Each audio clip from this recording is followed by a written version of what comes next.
On prend maintenant la direction de la Lorraine et d'Ayange au café sur le pouce. On peut évidemment s'attabler pour un expresso ou une pression, mais on y vient surtout pour mettre de l'argent de côté. Cet établissement est un café épargne.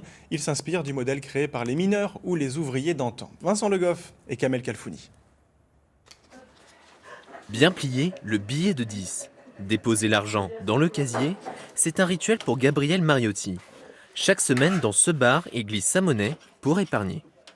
Les gens, toutes les semaines, sont, non pas obligés, mais ils peuvent mettre à mot d'excuse de mettre un petit pécule, le minimum c'est 5 euros, je crois, dans leur case. Même en mettant ne serait-ce que, comme on disait tout à l'heure, 5 euros par semaine, ça fait à la fin de l'année, ça fait plus de 200 euros. Et ils se retrouvent avec une petite somme qui est agréable pour les fêtes de fin d'année. Mettre de côté pendant un an, c'est le principe du café épargne et hors de question de piocher dans sa tirelire avant la fin de l'année. L'argent récolté est gardé bien au frais sur un compte bancaire. En attendant, on discute autour d'un bon café, car c'est aussi ça, allier économie et convivialité.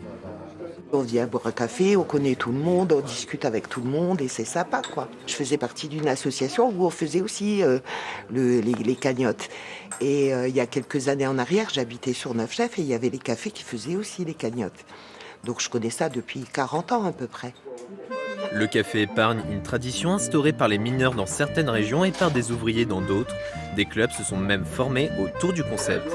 Au café sur le pouce, Sandrine Chiappa a installé le casier il y a 10 ans. Résultat, 150 participants. C'était pour fidéliser la clientèle dans le temps. Donc les gens venaient, ils buvaient un café, ils mettaient leur argent et puis voilà. Maintenant c'est un petit peu... Parce que moi j'ai vu des personnes rentrer sans dire bonjour, puis filer à la case, la main et puis voilà. Jusqu'au jour où on leur a dit, bon écoutez, si vous venez pas boire un verre de temps en temps, on arrête la cagnotte, quoi.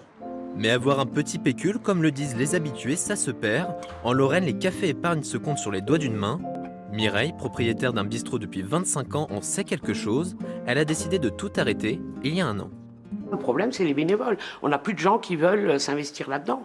Les jeunes, ça ne les intéresse pas. Et les anciens, ils en ont marre. Après, le système des banques, le remboursement se fait par chèque. Les gens mettent de l'espèce et ils récupèrent des chèques, ce qui n'intéresse pas forcément tout le monde. Il y a ça, et puis il y a le fait qu'on ne trouve plus de bénévoles. Un passe-temps original mais vieillissant dans la région. Les générations changent et les habitudes avec.